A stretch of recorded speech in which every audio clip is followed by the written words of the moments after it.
I was standing in the kitchen when my phone buzzed. It was a small vibration, barely noticeable. A subtle tremor against the wooden table.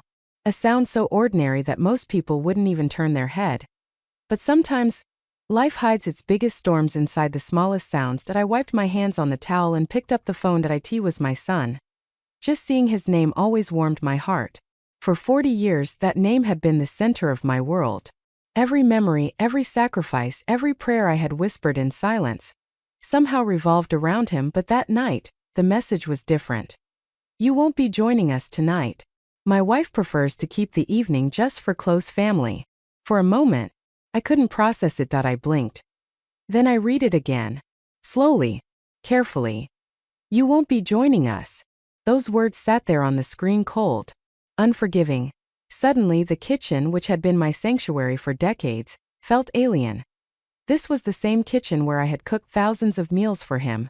The same kitchen where he would run in as a little boy shouting, "Mom, I'm starving." The same kitchen where laughter once bounced off the walls like music, and now in that moment, it felt like I no longer belonged there. Wasn't I family?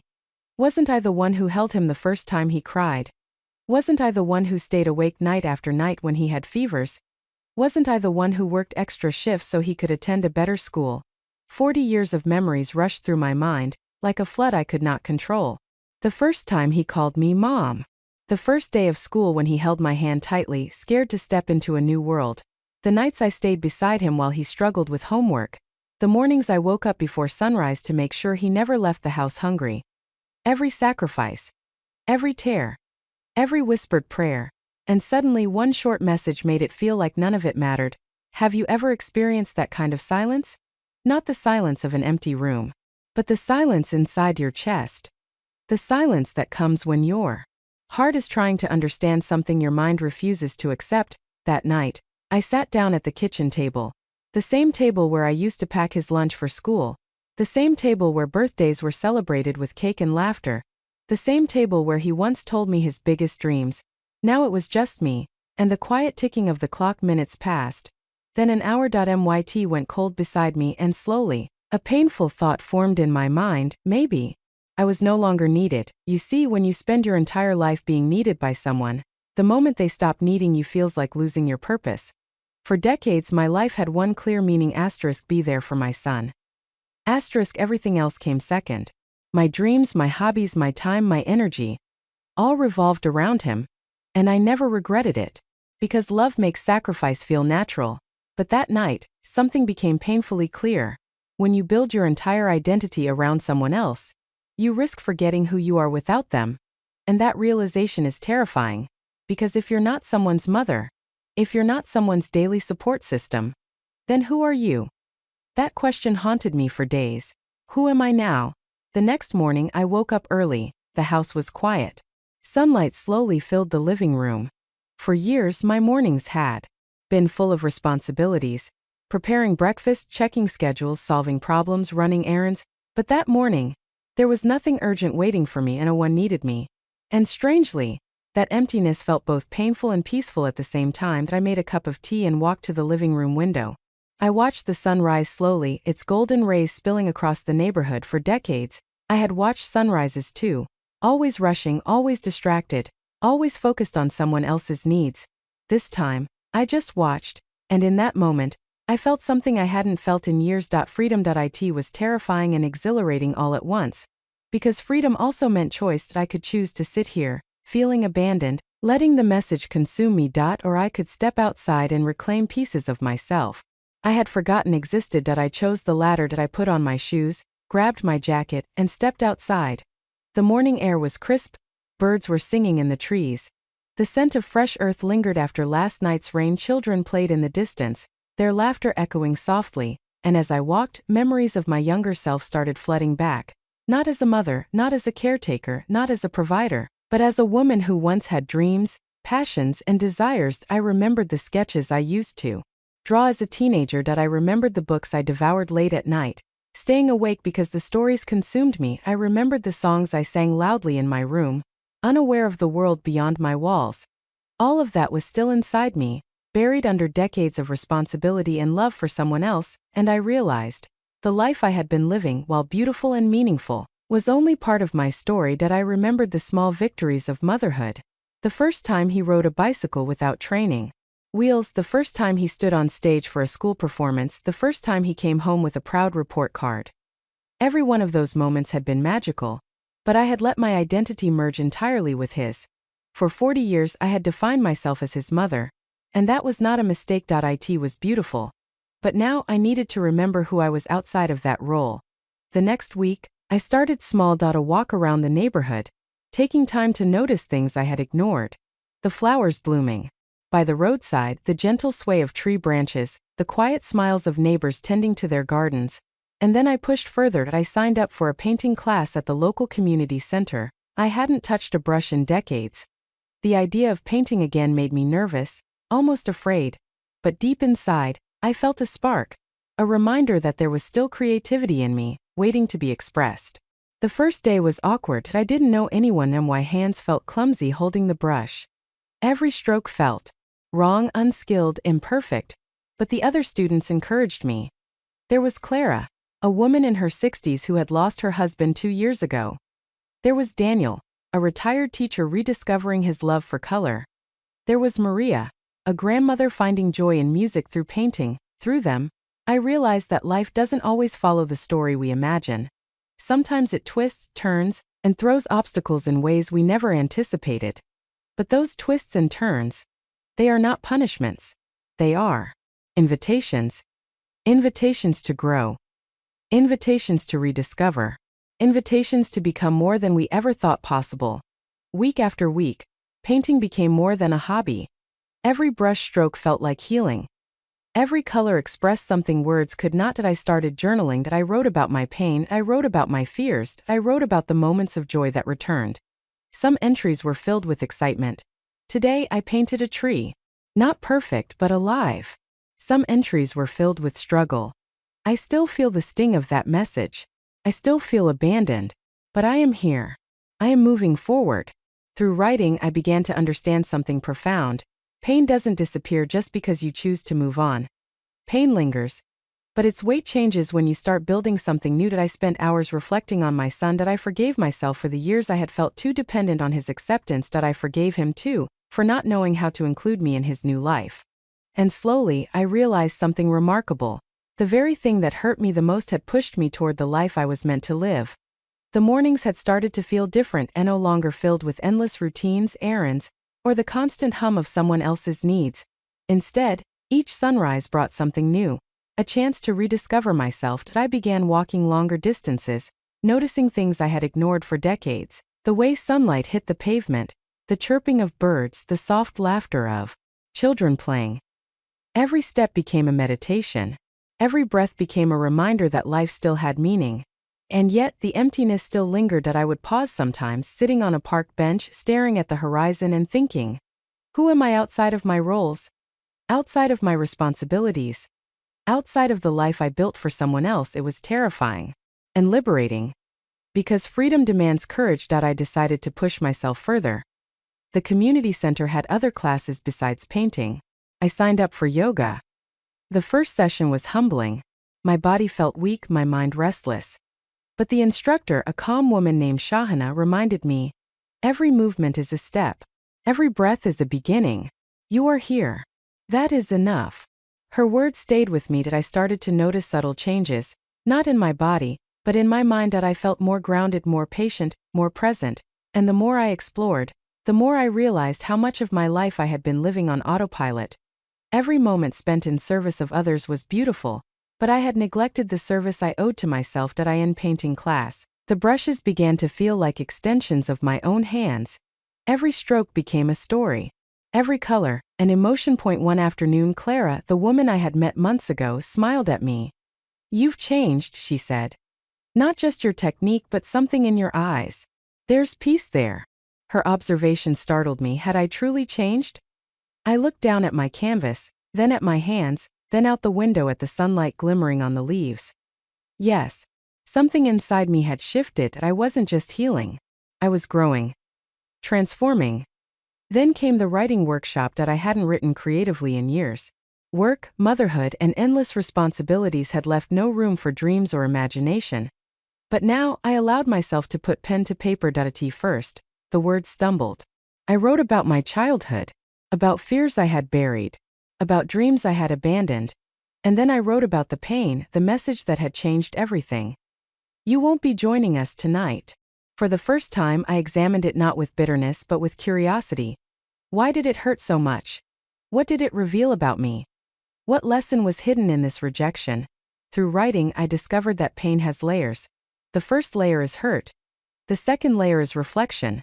The third layer is transformation. And slowly, I peeled them back. One by one that I realized that the message wasn't a punishment. It was a wake-up call, a challenge. A nudge toward a life I had been too busy to live. I began meeting people outside my normal circles.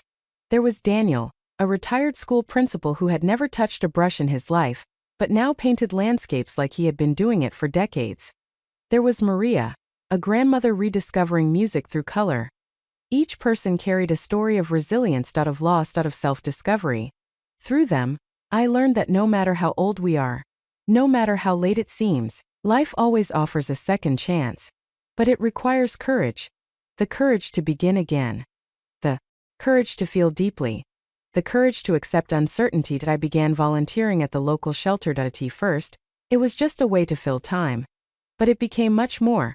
Helping others reminded me that while my heart had been wounded, it was still capable of immense love. And in giving, I discovered a joy that no message, no rejection, no past hurt could ever take away. One afternoon, a young woman approached me at the shelter. She was quiet, withdrawn, and carrying a weight I recognized immediately. We talked. And she said something that struck me to the core. I feel invisible. Like my life doesn't matter anymore. I smiled gently. I know exactly how you feel, I said. But your life is not defined by the moments people overlook you. Your worth, your happiness, they come from within. We talked for hours that day, and for the first time I realized, sharing my story was becoming a mission. Every struggle I had endured, every tear I had cried in the kitchen alone, had a purpose. It could guide someone else. It could give someone else hope. It could help someone else take the first step toward their own rediscovery. Meanwhile, my relationship with my son began to change, not because of him, but because of me. I no longer needed validation. I no longer feared rejection. I no longer allowed a single message to define my worth. When he called or messaged, I responded with calm and warmth, and when he didn't, I found joy in the life I had built for myself. One evening, I was painting a sunset. The colors blended, vibrant and alive, and I realized something profound. Life itself is like a canvas. We are handed blank space, and every choice, every action, every emotion is a brushstroke. Some strokes are messy. Some are perfect. Some are mistakes. Some are masterpieces. But all of them are ours, and together, they form a story uniquely our own. I began writing letters to friends I had lost touch with. I began traveling to nearby towns, exploring galleries, theaters, and parks I had never noticed. I met people who inspired me. I met people who challenged me. I met people who reminded me of the infinite possibilities of life. And slowly, I began to notice something remarkable. The pain that had once consumed me, the fear that had paralyzed me, had transformed. It became fuel. Fuel for growth, fuel for joy, fuel for purpose. I remember one rainy day, standing at the window with a cup of tea. I watched children splashing in puddles. I watched couples holding umbrellas together. I watched strangers smiling at one another. And I thought, life continues always. Even when we feel invisible. Even when we feel forgotten. Even when our hearts ache. And we have a choice. We can let life pass us by. Or we can step forward. We can create. We can love. We can live fully. From that day on, I promised myself something. I would no longer wait for someone else to define my worth. I would no longer wait for someone else to invite me into life. I would no longer let fear dictate my happiness. I would live my life boldly, courageously, and with purpose, and every day. I did. I painted. I wrote. I volunteered. I explored. I laughed. I cried. I lived. Through every experience, I discovered something vital. Your life is not over because someone excluded you. Your story is not finished because someone rejected you. Your joy is not diminished because someone failed to see it. It is still yours. All of it. And when you claim it, when you embrace it, something incredible happens. You realize that the best chapters of life often begin when you feel most lost. You realize that the doors that close are simply guiding you to the doors that truly matter. You realize that your worth is immeasurable. And you realize that happiness is not something given. It is something created.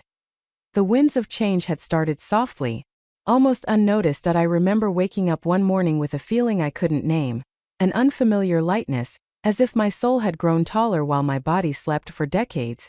I had measured my worth through the eyes of my son. Every achievement, every smile, every moment of pride, woven into his life, into his happiness. But now, something had shifted. That I wasn't waiting for his approval anymore, that I wasn't waiting to be invited, that I wasn't waiting to feel included, that I was living the first real test of this new life came unexpectedly. One afternoon, I received a call from an old friend I hadn't spoken to in years. She invited me to a weekend gathering, old friends, shared memories, laughter. At first, excitement surged through me, then fear. What if I feel out of place? What if I am forgotten? What if my life now seems irrelevant to them? I paused, holding the phone to my ear, and then slowly I realized I had grown. This fear wasn't the same as before. Before, fear had frozen me. Before, fear had dictated my choices. Now fear was a signal, a challenge to step forward and claim my life. I said yes. That weekend, walking into the gathering, I felt a mix of nerves and anticipation. Old friends smiled warmly, stories were shared, laughter filled the air.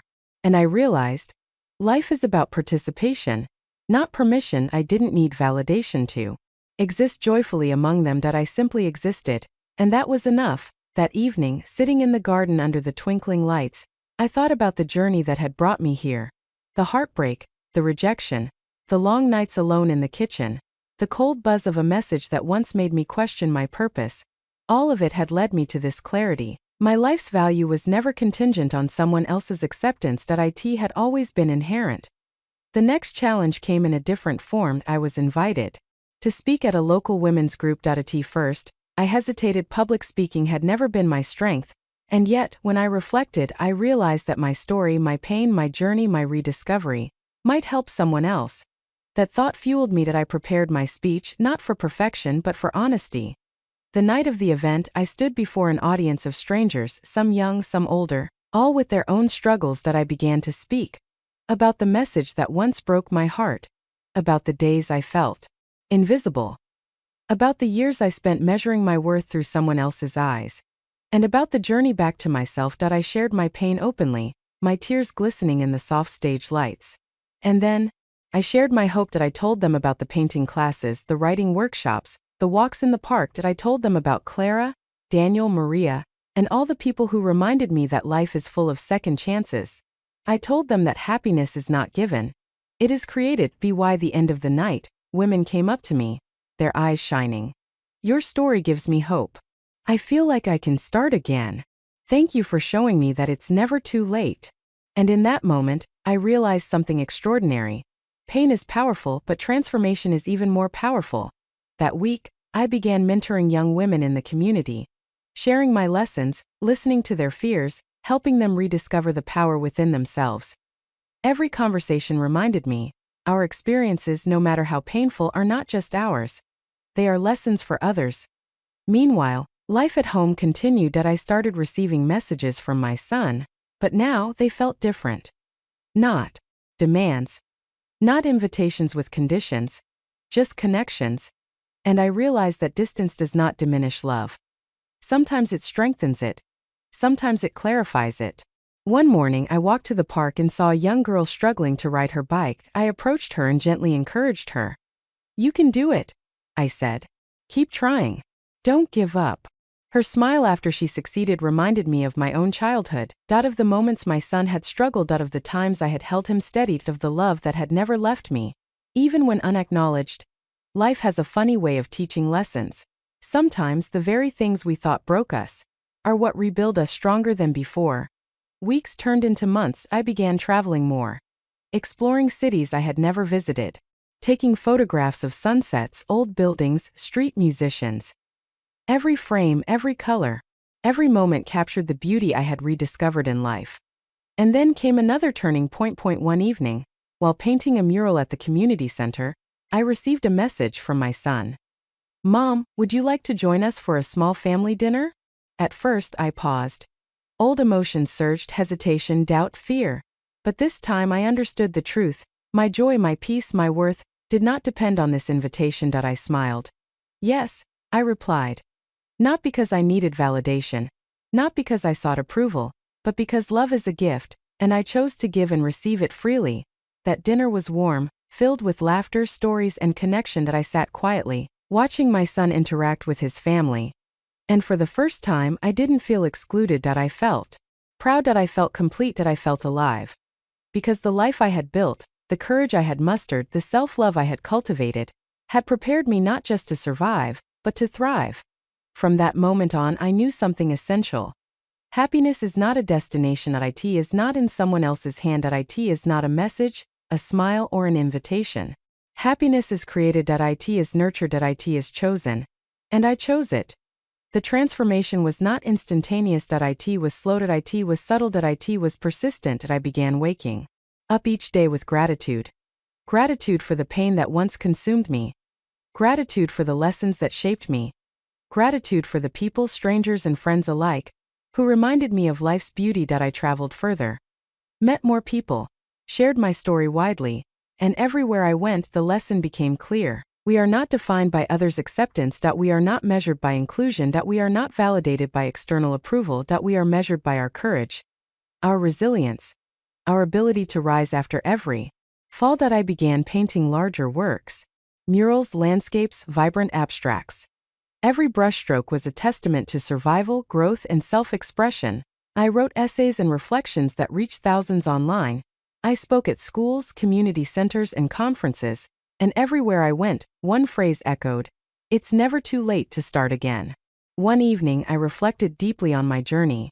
From the cold message that once broke my heart, to the silent nights in my kitchen, to the rediscovery of my passions, to the mentorship and travels, to the dinner with my son, I realized that life had given me a gift.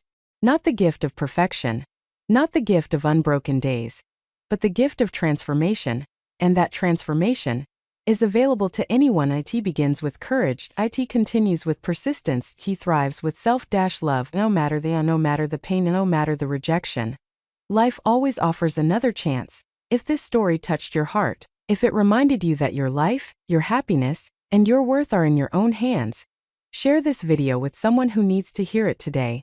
Comment below with "I am enough" to remind yourself and others that we create our own joy. Subscribe for more true life motivational stories, resilience lessons, and cinematic journeys that will empower you to step boldly into the life you deserve. Remember, every day is a new page. Every choice is a brushstroke. Every step is a chapter in your story. Stand tall, step forward, and create the life you were always meant to live. Because your story is just beginning.